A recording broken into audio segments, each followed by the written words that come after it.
আমাদের সে আত্মার তৃপ্তি হয় না। সেই মনোমুগ্ধকর ইষ্ট প্রসঙ্গ নিয়ে আসবেন আমাদের সবার পরিচিত, সবার শ্রদ্ধেয়া রীনা বিশ্বাস মা, বরিশাল বাংলাদেশ থেকে। মাকে আহ্বান জানাচ্ছি ইষ্ট প্রসঙ্গ করার জন্য 20 মিনিট। জয় গুরু। জয় গুরু। জয় গুরু। পরম প্রেমময় শ্রী শ্রী ঠাকুরের রাঙ্গারাতুল চরণে প্রণাম। জগৎ জননী শ্রী শ্রী বড়মার শ্রী চরণে প্রণাম। পূজ্য পাদ শ্রী শ্রী বর্দার শ্রী চরণে প্রণাম। আচার্য দেব শ্রী শ্রী দাদার শ্রী চরণে প্রণাম। আজকের বৈকালিক মাতৃ সম্মেলনে আমার উপস্থিত ঋত্বিক, অধৈর্য, পান্দাদুরি কর্মী, ভক্তিমতী মায়েরা, ছোট্ট সোনামণিরা, সকলকে আমার আনন্দিত জয়গুরু।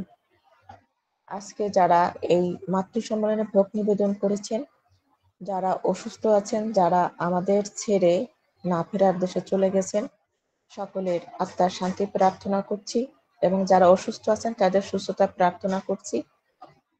আমরা খুব সুন্দর করে আমাদের সেই সঙ্গীত শুনছিলাম, গ্রন্থ পাঠ শুনছিলাম। আমাদের প্রতিভা বিশ্বাস মা খুব সুন্দর করে তাণ্ডব কীর্তন করলেন। যারা গ্রন্থ পাঠে ছিলেন, যারা সঙ্গীত করলেন, সকলের সুদীর্ঘ জীবন, সুস্থ জীবন পরমপিতার রাঙ্গারাতুল চরণে প্রার্থনা করছি। প্রণামী লক্ষ্মী মাতা ষোড়শী রূপ ধারিণী, অনুকূল শক্তি রূপ বিশ্বনন্দা বিধায়িনী, ঋষি সংস্পৃশ দেবী পুরুষোত্তম সঙ্গিনী, জগৎ কল্যাণময়ী মহালক্ষ্মী নমস্তুতে।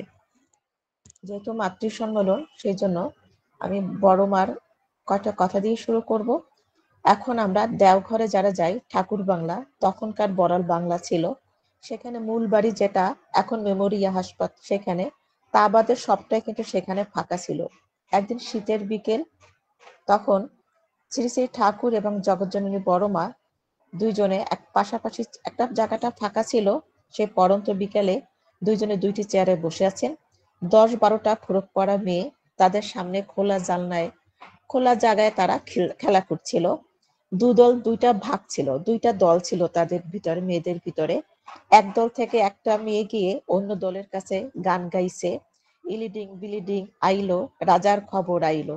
একটি বালিকা চাইলো, অন্য দলের মেয়েরা নিয়ে যাও বলে দিয়ে দিল। এমনিভাবে ছোটাছুটি করে একটা খেলা খেলছে। হঠাৎ মেয়েটি দৌড়ে গিয়ে মেয়েটিকে ছুঁতে পারলো না, সে চলে গেল সেই রাজার দলে। এই খেলাটা মানে একটা দলে চাচ্ছে যে একটা মেয়েকে এক রাজা চাইলো, অন্য সেই দলের মেয়েটাকে অন্য দল থেকে এনে রাজার কাছে মেয়েটাকে সমর্পণ করলো। জগৎজননী বড় মা সে দূরে বসে বসে খেলাটা পর্যবেক্ষণ করছিল। হঠাৎ করে তাদের ভিতরে যে কয়েকটা মেয়েরা ছিল ফরক পাড়া, তার মধ্যে থেকে একটা মেয়েকে ডাকলো, ডেকে তাকে আদর করে জিজ্ঞাসা করলো, এই খেলাটা কিন্তু ভালো না। যে কোনো জায়গা থেকে কোনো রাজামশাই আসলেই মেয়ে যদি চায় আর তোমরা সেই মেয়ে দিয়ে দিলে, এইসব রাজাকে দেশ থেকে চিরতরে তাড়িয়ে দিতে হয়। তোরা কি তেমন মেয়ে নাকি যে কেউ এসে চাইবে আর তোরা তার পিছনে ছুটবি? কখনো যাবি না। বলছে, তোরা কি সেই মেয়ে নাকি যে কোনো রাজা এসে তোদেরকে চাইবে আর তোরা সেদিকে ছুটে যাবি? কখনো যাবি না, কখনো সেটা করবি না। কোনো নকল রাজার তোদের কারো দিকে হাত বাড়ালে সরে যাবি সেখান থেকে।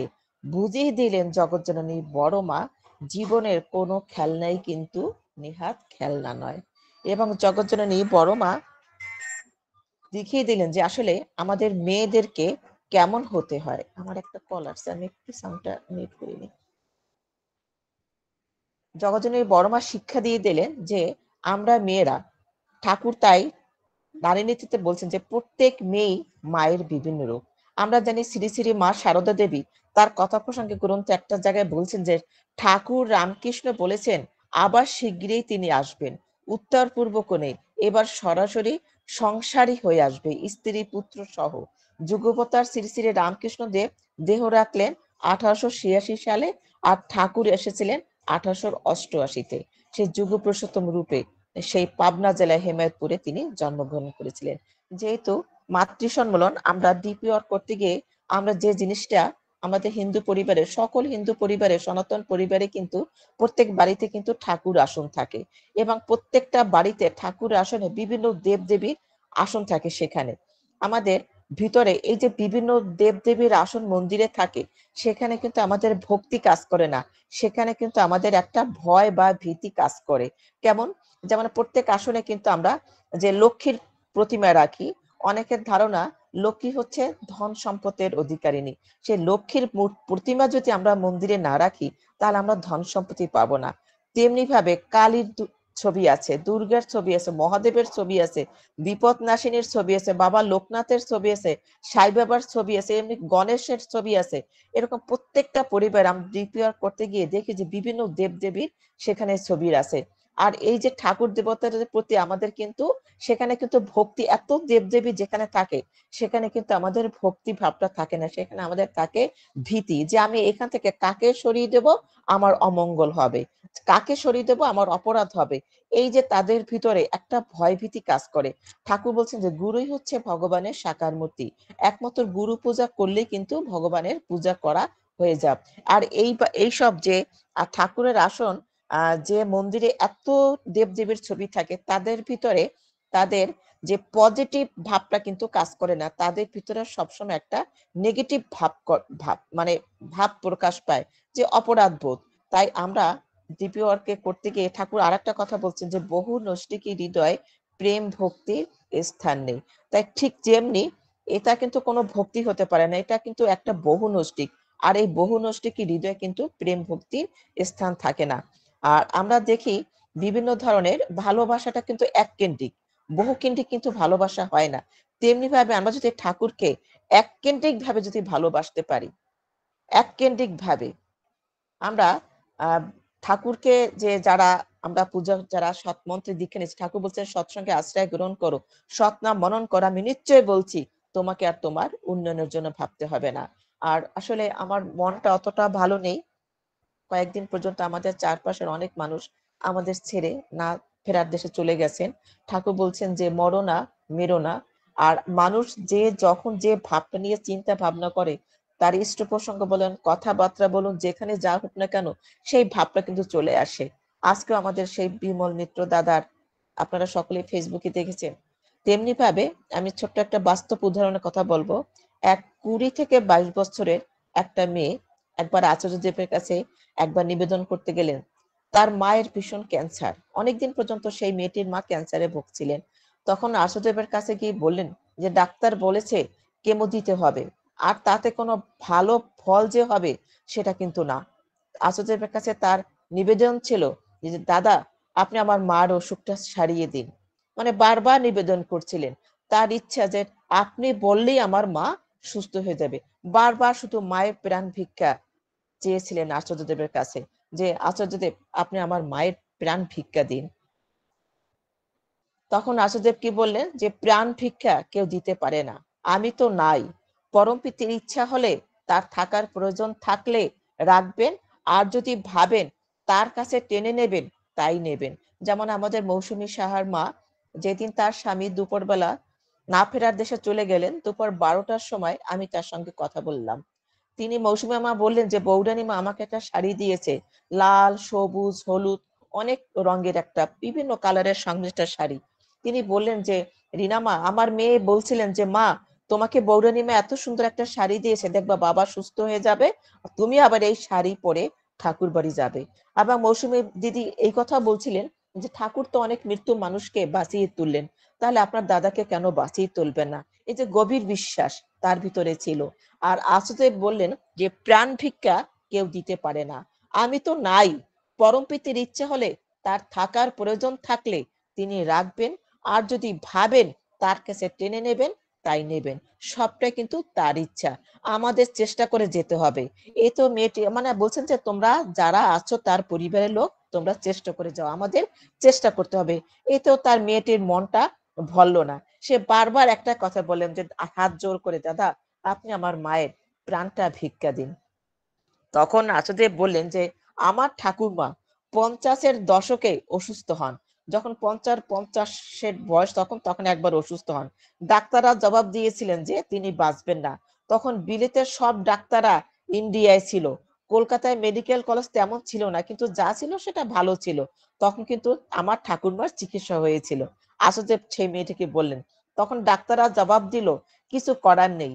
যিনি প্রধান ছিলেন, ডাক্তারদের ভিতরে হেড ছিলেন, তিনি বলছেন যে কিছুই করার নাই, ঠাকুরকে খবর দিন, এনাকে আর কিছু করা যাবে না। ঠাকুরের পুত্রবধূ এরকম অবস্থা, বুঝতে পারছেন মাগো তখন আশেপাশের মানুষের কি অবস্থা হয়। এখান থেকে বড় মা চলে গেলেন তার পুত্রবধূকে দেখতে, বাড়ি শুদ্ধ সবাই এখানে সেখানে দৌড়দৌড়ি করলেন। আর ডাক্তারবাবু কিন্তু বলেই দিলেন যে একে আর রাখা যাবে না, আপনার ঠাকুরকে খবর দিন। এরকম বিভিন্ন জায়গায় বিভিন্ন রকম কথা বলছিলেন। তখন তার মতো করে তখন সে বললেন, ঠাকুর বললেন যে তার মতো করে তোমরা জেহাদ ঘোষণা করো। আর তখন জেহাদ ঘোষণা করলেন, মৃত্যুকে মনে হলো যেন তিনি স্তব্ধ করে রাখলেন, নিজের যোগ্যতায়, নিজের সেবায়, নিজের স্বার্থে। তাই আমাদের যতটুকু পারি আমাদের সেবা তাদেরকে দিতে হবে। আমি তো ঠাকুর আসলে বলেন যে আমি তো দেখেছি আমার ঠাকুরমা মাঝে মাঝেই কিন্তু এইরকম হইতো, যাই যাই অবস্থা, মানে একদম মৃত্যু অবস্থা, আবার তিনি সেরে উঠতেন। এরকম করে আবার শেষ পর্যন্ত তিনি অনেক বছর, মানে 52 সালে তিনি একবার অসুস্থ হয়েছিল। আর সেই 52 থেকে 1988 সাল পর্যন্ত আমার ঠাকুরমা বেঁচে ছিলেন। তাই এটাকে বলে কিন্তু জেহাদ ঘোষণা করতে হবে। তাই তুইও জেহাদ ঘোষণা কর, যে হয়তো জিতবি নয়তো পরাজিত হবি। তোর চেষ্টা কিন্তু শেষ হলো, এবার আরেকজন চেষ্টা শুরু করবে। আমরা এইরকম প্রত্যেকেই চেষ্টা করে যাব, মৃত্যুর বিরুদ্ধে যুদ্ধ করতে হবে। আমরা প্রত্যেকে কিন্তু পরাজিত হই, কিন্তু কোনো না কোনো দিন আমাদের মধ্যে কেউ না কেউ কিন্তু জিততে পারে। আর সেই জন্যই তো ঠাকুর বলছেন যে মা নিঃস্ব মা জয়ী, মৃত্যু আসবেই। তা না হলে আমরা বলতে পারি না যে একটা ইন্টারভেল, একটা বিরতি। তাই বলে বিজ্ঞান, তাই বলে বাস্তব, আমাদের কত ভুল ভ্রান্তি হয়, তাই আমরা পরাজিত হই। মন আমাদের বিকৃতি হয়ে যায়, আমরা মন বিভিন্ন দিকে চলে যায়। এই ধরনের আচার্যদেব ওই মেয়েটার সামনে কথা বলেন, মেয়েটি এগিয়ে আর দাদার কাছে এগিয়ে এসে বলেন, দাদা তার মেয়েটির কাছে মাথায় হাত দিয়ে বলেন, ঘাবড়ে যাস নেই। আর যে কতদিন আমরা থাকি, তোদের সাথে আমাদের সাথে যারাই থাকে তাদেরকে আমরা সুখ দিতে পারি কিনা সেটা হচ্ছে দেখার। আমাদের মাঝে যতদিন যে মানুষটা থাকুক না কেন, এই যে আমাদের শ্রদ্ধা বিমল মিত্রদা না ফেরার দেশে চলে গেলেন, উনি থাকতে আমরা কতটুক তাকে সুখ দিতে পেরেছি, সেটাই হচ্ছে কিন্তু আমাদের বড় কথা। মৃত্যুর পরে আমরা দু চারটি একটু চোখের জল দিয়ে আমি তার ঋণ সম্পূর্ণভাবে শোধ করে দেবো, সেটা কিন্তু হয় না। আজকে থেকে 20 থেকে 25 বছর আগে 2003-এ আমার হাজবেন্ড যখন অসুস্থ হয়ে পড়েছিল, আমার আর্থিক অবস্থা তখন ভালো ছিল না, মাত্র 1 লাখ টাকা আমার সম্পদ ছিল। আমাদের এই বিমল মিত্রদা আমাকে ভোলা থেকে স্পিড বোট, আমার বরিশালে হাসপাতালে সবকিছু ডাক্তার সবকিছু কিন্তু তিনি আমাকে ঠিক করে দিয়েছেন। আর আমি তার পরিবার জন্য তার এই বিপদের দিনে আমি তার জন্য কি কতটুকু করতে পারছি, তা আসলে একটা মানুষ যখন জীবিত থাকে তার পাশে থেকে সাহায্য সহযোগিতা ভালো কাজে উৎসাহ দিয়ে আমরা যদি সাহায্য করতে পারি, ঠাকুর সেটাই চেয়েছিলেন। কিন্তু মৃত্যুর পর দুপোটা চোখের জল দিয়ে কিন্তু তার ঋণ কিন্তু আমাদের শোধ করা যায় না। তাই আমরা ওই যে একটা গান আছে না, যে জীবনে যারে তুমি দেওনি মানা, মরণে কেন তারে দিতে এলে ফুল। তাই আমরা সব মানুষকে, ঠাকুর বলছেন যে মানুষ যার স্বার্থ হয় পাওয়া তার ব্যর্থ নয়, মানুষ যার স্বার্থ হয়। আর ঠাকুর সারা জীবন বলেছেন যে আমি একটা সাম্রাজ্য ত্যাগ করতে পারি কিন্তু একজন মানুষ না। তাই আমরা সকলে চেষ্টা করব মানুষের ভুল ত্রুটিগুলা সংশোধন। ঠাকুরের কাছে কত মানুষ কত ভাবে এসেছিলেন, অনেক দুষ্ট প্রকৃতির লোক এসেছিলেন। এই যে ঠাকুরের যারা নিন্দা করে না, অনেকে তো নিন্দা করে, ঠাকুর একবার ওই যে এক দাদা ঠাকুরের কাছে এসে বললেন যে ঠাকুর আপনার আশ্রমে এত খারাপ খারাপ মানুষ আছে, চোর গুন্ডা বদমাইশ মাতাল মদখোর চরিত্রহীন এইসব মানুষ আপনার মন্দিরে আসেন, আপনি এদেরকে কেন আশ্রয় দেন? ঠাকুর বলেন, হাসপাতালে গিয়েছিস কখনো? বলছে হ্যাঁ ঠাকুর হাসপাতালে গিয়েছি। হাসপাতালে কারা যায়? হাসপাতালে কি সুস্থ মানুষগুলো যায়? বলছে না ঠাকুর, সেখানে তো অসুস্থ মানুষ যায়। ডাক্তাররা কি করে? সেই অসুস্থ মানুষদেরকে ডাক্তাররা তাড়িয়ে দেয়? বলছে না ঠাকুর, তাড়িয়ে দেয় না। তাহলে কি করে? সে ডাক্তাররা সেই অসুস্থ মানুষকে সুস্থ করে বাড়ি ফিরিয়ে দেন। তেমনি ভাবে আশ্রম আর আমার কাছে যত অসুস্থ মানুষ, খারাপ মানুষ, যত পাপী দাপী চোর গুন্ডা বদমাইশ সবাই আমার কাছে আসে কিসের জন্য? ভালো হওয়ার জন্য। আর আমি তাদেরকে তাড়িয়ে দেবো যে তোমরা অস্পৃশ্য, তোমরা খারাপ, তোমরা বদমাশ, তোমরা মাতাল মদখোর, এই বলে তাড়িয়ে দেব? হাসপাতালে অনেক অসুস্থ মানুষ গিয়ে ডাক্তাররা যেমন তাদেরকে সুস্থ করে সেবা দিয়ে বাড়ি ফিরিয়ে দেন, আমারও কাজ হচ্ছে এটা। এখানে অনেক খারাপ মানুষ আসবে, আমি তাদেরকে সেবা দিয়ে ভালোবাসা দিয়ে তাদেরকে সুবুদ্ধি যাতে উদয় হয় সেরকম ভাবে তাদেরকে ফিরে যাতে দেখুন ঠাকুর কত সুন্দর করে বললেন। তাই আসলে মাতৃ সম্মান ঠাকুর তো বলেন যে বাঁচা বাড়ার মর্ম যা ধর্ম বলিস জানিস তা। বাঁচতে বাঁচতে যা যা লাগে তাই নিয়ে তো ধর্ম জাগে। আমরা এখানে যারা উপস্থিত হয়েছে সকলে কিন্তু আমরা ঘরের সন্ন্যাস। আমরা কিন্তু কেউ বনের সন্ন্যাস না। আর ঠাকুর সেই বনের সন্ন্যাসও চাইতেন না। ঠাকুর চেয়েছিলেন ঘরের সন্ন্যাস। তা ঘরে আমাদের পরিবারে কি থাকে? স্বামী, স্ত্রী, শ্বশুর, ভাসুর, শাশুড়ি, সন্তান সবাইকে নিয়ে কিন্তু একটা পরিবার। তাই সন্তান চর্চার সম্পর্কে ঠাকুর ছোট্ট একটা বাণী, প্রথমে একটা বাণী দিলেন যে আদো কথার সময় হতে করে করে যা শেখাবি সেইটি হবে মোক্ষম ছেলের, হিসাবে চল নয় পস্তাবি। ৫ থেকে ৭ বছর বয়সে শিশুদের মনের ভিতরে আমরা যে জিনিসটা ঢুকিয়ে দিতে পারবো সেটা হচ্ছে তার সারা জীবনের জন্য। অনেকে বলে স্কুল কলেজে ভার্সিটিতে গেলে কিন্তু সন্তানরা শেখে, সেখান থেকে শেখে না, শেখে কিন্তু মায়ের গর্ভ অবস্থায় থেকে। আমরা সেটা অনেক কথা জানি। আর ঠাকুরকে ধরে সেই কথাগুলো আমরা আরো রিপিট করতে করতে আমরা আরো ভালো করে, যেমন যা আয়নার সামনে আমরা যখন দাঁড়াই আমাদের আমাদের ফেইজে কোথায় কি ক্ষত আছে আমরা যেমন সবকিছু দেখতে পারি, আমরা সবকিছু জানতাম, কিন্তু ঠাকুরকে ধরে আমরা আরো বেশি কিছু জানতে পেরেছি। যেমন সন্তানের সামনে কখনো পরনিন্দার কথা করতে হবে না, পরচর্চা করতে হবে না। তাদের ভিতরে মানে সবসময় মানুষের ভালো জিনিসগুলা তাদের সামনে উপস্থাপনা করতে হবে। আমরা এমন কোন ঠাকুর বলছেন যে স্বামী স্ত্রীতে ঝগড়া করে ছেলেই পুলেই দেখে গোল্লাইরি সদরদার বাঁচাগুলোই দেখে। আমরা প্রতিনিয়ত কিন্তু সেই কাজগুলো করছি। তাদের ভিতরে ছোট্ট হৃদয় কিন্তু সেই ভাবটা কিন্তু প্রভাব সৃষ্টি করে। আবার ঠাকুর বলছে যে ছেলের নেশা মায়ে, মেয়ে নেশা বাপে, এমন তো আর ছেলে মেয়ে নষ্ট হয় না কোনো চাপে। আবার যেমন পিতার প্রতি যেমন বাবা মানে যাতে সন্তানের যে মায়ের প্রতি শ্রদ্ধা ভক্তি হয়, পিতার প্রতি শ্রদ্ধা ভক্তি হয়, এমন করে ঠাকুর কিন্তু অনেক বাণী দিয়েছিলেন। এবং আমরা জানি আমরা যখন সৎসঙ্গ বা বিভিন্ন ধর্মীয় অনুষ্ঠানে যাই আমাদের সন্তানটা খুব কেঁদে ওঠে বা বিরক্ত করে, তখন আমরা মায়েরা কি করি? মুখ চেপে ধরি বা খুব জোরে একটা চড় মারি। তাকে কেমন করে সন্তানকে শাসন করতে হবে বা তাদেরকে সুন্দর করে সান্ত্বনা দিতে হবে সেটাও কিন্তু আমরা জানি না। ঠাকুরকে ধরে কিন্তু আমরা সেটাও জেনেছি। মানে কেমন করে যে দুষ্টুমি করলে যখন তাদেরকে মায়েরা কিভাবে সন্তানকে শাসন করবে। এই যে ঠাকুর বলছেন যে মায়ের উচিত পিতার প্রতি ছেলে পুলে শ্রদ্ধানতি, বাড়ে যাতে তেমনি করা উছলেতেই সেই সন্ততি। মায়ের সবসময় সন্তানের কাছে পিতৃপুরুষের গর্ব করতে হবে। তোমার ঠাকুর দাদা এরকম ছিলেন, তোমার বাবা এরকম ছিলেন, তোমার পিতৃ পরিচয় তারা অনেক মহান ছিলেন। এই যে পিতার প্রতি মায়ের উচিত পিতার প্রতি মানে পিতৃ পরিচয়ের দিকে তাদেরকে ঝোঁকটা। আবার বাবা এটা করবে মা, আবার বাবা করবে মায়ের যে ঠাকুর বলছেন না মাতৃভক্তি অটুট যত সেই ছেলে হয় কৃতি তত। তো এই যে দায়িত্বগুলা আমরা সকলে কিন্তু ধর্ম করি, কিন্তু এই যে ছোট ছোট তুক ঠাকুর যে বিধানগুলা আমাদের দিয়ে গেছেন এটা কিন্তু আমরা সেটা বুঝি না। এবং সন্তানের ভিতরে আমরা যেমন সেটা পরিচালনা করব, আমাদের সন্তান ওই যে গর্ভ অবস্থায় একটা মায়ের গর্ভে যখন সন্তান থাকে আমরা ডাক্তাররা সেই মাকে খুব ভালো মন্দ খেতে বলে যে তুমি যেমন খাবার খাবে তোমার সন্তানও ঠিক সেই রকম হবে। কিন্তু গর্ভ অবস্থায় মার চিন্তা চেতনা যেমন হবে ওই গর্ভস্থ সন্তানও কিন্তু সেটা হবে। এটা আমরা অনেক জানি।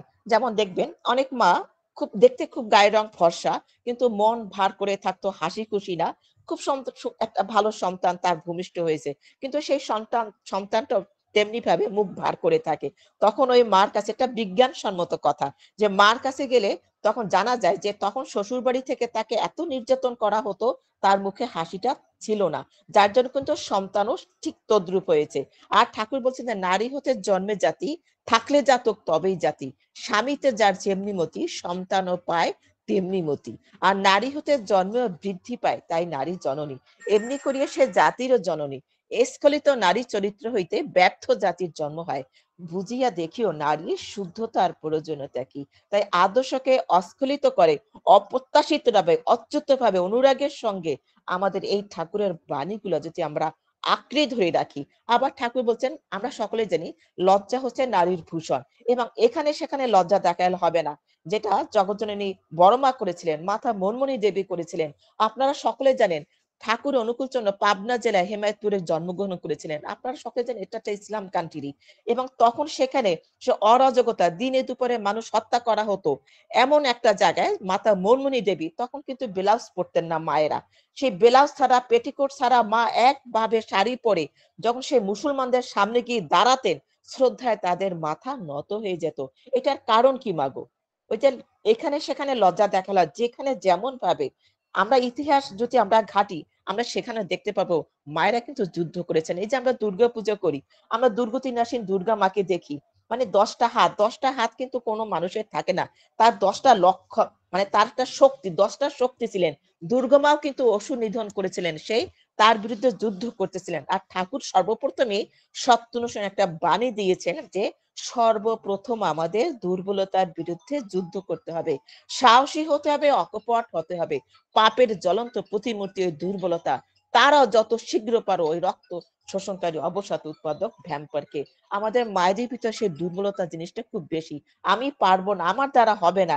এই দুর্বলতা আমাদের আগে ত্যাগ করতে হবে। তাহলে কিন্তু আমরা সেই অভীষ্ট লক্ষ্যে কিন্তু আমরা পৌঁছতে পারবো। আর আমাদের একটাই উদ্দেশ্য হচ্ছে আমরা ঈশ্বর প্রাপ্তি। আমরা যা কিছু করি না কেন, আর তার পিছনে আমরা ঈশ্বরের সান্নিধ্য, মানে আমি সুখ শান্তি পাওয়ার আশায় কিন্তু আমরা ধর্ম করি। ঠাকুর বলছে না যে অভাবে পরিশ্রান্ত মনে ধর্ম বা বর্ম জিজ্ঞাসা করে। মানুষের ভিতরে যখন হতাশা কাজ করে, অভাব অনটন দুঃখ কষ্ট আসে, তখন কিন্তু সেই মানুষটা ঠাকুরের বিভিন্ন মন্দিরে কিন্তু মাথা ঠোকে। আর সেই একটাই উদ্দেশ্য ঈশ্বর প্রাপ্তি। আমরা কিভাবে তাকে প্রাপ্ত, মানে মানে কিভাবে তাকে আমরা লাভ করব, এইটার জন্যই কিন্তু ঠাকুর বলছেন যে ইহকাল রেখে পরকাল বলে কিছু আছে, আমার মতে সেটা জানা নেই। আমরা ইহকালে যেটা করব সেটাই কিন্তু আমাদের পরকালের, মানে আমাদের পরকালে সেটা আমাদের সামনে চোখের সম্মুখে আমাদের সামনে এসে হাজির হবে। তাই আমরা আমাদের অনেক পরম সৌভাগ্য।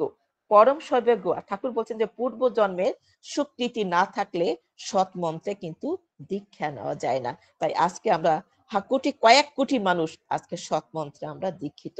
আসলে পূর্ব জন্মের স্বীকৃতি ছিল বলে আমরা আজকে ঠাকুরকে পেয়েছি। তিনি পরম পিতা, পরম কারণিক, সবকিছুর ঊর্ধ্বে তিনি। আর তাকে যদি আমরা ধরি, তার অনুশাসন বাদ যদি আমরা মেনে চলি, ঠাকুর বলছেন যজন যাজন ইষ্টপ্রীতি করলে কাটে মহাবীতি। আসলে আমরা এটা বিভিন্ন জনে বিভিন্ন ভাবে নিন্দা, আমরা বিভিন্ন ভাবে ফেসবুক খুললে কিন্তু সেখানে অনেক নিন্দা দেখা যায়। আর যুগপতার পরম পিতার নামে যারা অপপ্রচার করছে, তারাই কিন্তু সেই ব্যক্তি প্রভু শ্রীরামচন্দ্র যখন এসেছিলেন, মা সীতাকে কলঙ্কিত করেছিল, এরাই যারা এখন নিন্দা করছে, তারাই সেই ব্যক্তি ভগবান শ্রীকৃষ্ণ যখন এসেছিলেন, কৌরব পক্ষ নিয়ে কিন্তু তারা কথা বলেছিল। এই যারা নিন্দা করে তারাই হচ্ছে সেই দলের, তারাই কিন্তু সেই ব্যক্তি মাগো যারা মহাপূর্বে এসেছিলেন, ভগবানকে এক ঘরে করে রেখেছিল, তারাই আজ শ্রী শ্রী ঠাকুরকে মানছে না। মানাটা তো স্বাভাবিক, কারণ তারা কখনোই কোন যুগবতার মহাপুরুষ যারা পৃথিবীতে যুগে যুগে আসছিলেন, কাউকে কিন্তু তারা মানেনি। তারা কাউকেই মানে না। তাই যে ঠাকুর বলছেন না, প্রশ্ন আমার অস্তে রহুক, রহুক যুক্তি স্বরে, তোমার ব্রত কর্ম পালন মরণ স্তব্ধ করে। আজকে যারা এখানে যুক্ত হয়েছেন, যারা যুক্ত হতে পারেননি, সকলে মঙ্গল প্রার্থনা করছি। আবারও আমাদের ছেড়ে যারা না ফেরার দেশে চলে গেছেন, সকলের আত্মার শান্তি প্রার্থনা করছি। বিশ্ব শান্তি কামনায় পরম পিতা রাঙ্গা রাতুল চনে প্রার্থনা করে এখানে আমার সংক্ষিপ্ত যাজন শেষ করছি। জয় গুরুমা।